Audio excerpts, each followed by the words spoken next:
moi j'improvise un peu.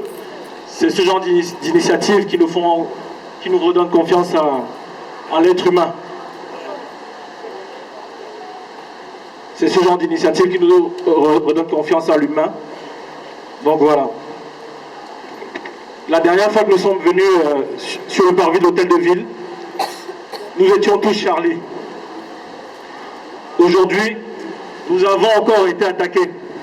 Et désormais, on est tous Garissa, on est tous Kenyans.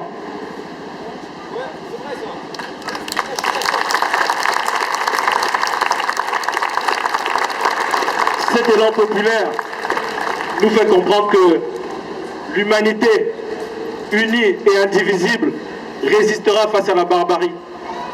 Que la fraternité prévaudra face à l'animalité. Que la paix s'imposera face à la violence. Quelque temps après cet acte terroriste, j'étais chez moi, j'ai attendu quasiment toute la journée. On nous annonce qu'il y a 70 morts. J'ai dit waouh, déjà moi ça me choque. Mais il n'y a rien à la télé, il n'y a rien de spécifique. Il y a juste une petite bande sur BFM, sur iTélé. Un peu plus tard dans la soirée, je vois 147 morts. Je me dis waouh, 147 morts.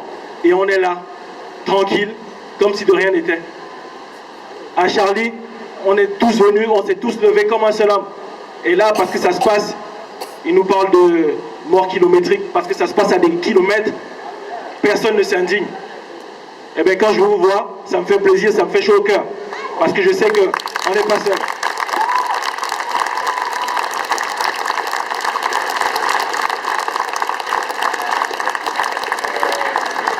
La bonne nouvelle dans tout ça, c'est que nous, en tant qu'êtres humains, on n'a plus besoin des médias.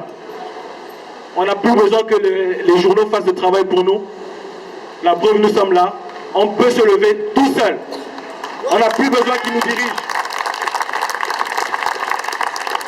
C'est notre capacité à s'indigner, à refuser l'indicible, à rejeter la barbarie qui nous rend différents des animaux. C'est notre capacité à nous émouvoir contre toute forme d'injustice qui fera pencher la balance, qui fera triompher l'amour sur la haine.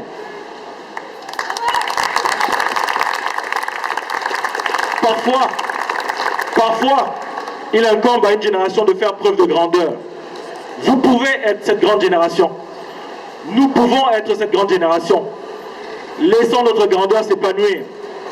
Ne regardons plus à gauche, ne regardons plus à droite si le voisin se bouge. Ayons le courage de suivre notre cœur et notre intuition. Ne refusons plus jamais les combats qui sont les nôtres.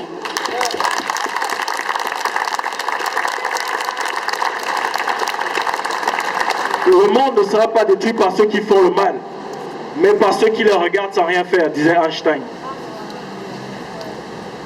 Et la révolution ne sera pas télévisée, mais désormais, à l'ère des nouvelles techniques de l'information et des communications, elle sera internetisée.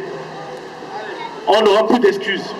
Je vous exhorte, vous les jeunes, vous les plus âgés, je vous exhorte à vous ouvrir, à lire, à vous informer et retirer la quintessence de cette information afin de vous nourrir l'esprit et vous tenir prêt à réagir afin que des situations comme celle qu'a connue le Rwanda, celle qui se passe en RDC ou plus récemment au Kenya, ne passent plus à la trappe.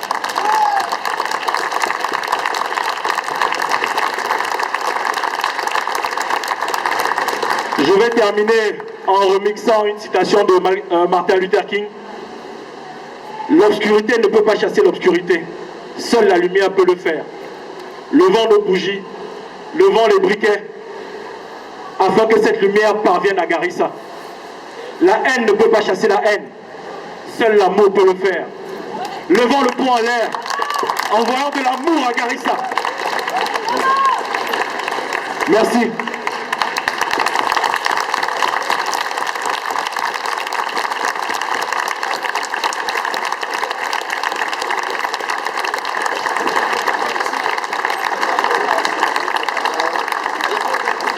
J'invite tout le monde à se joindre derrière.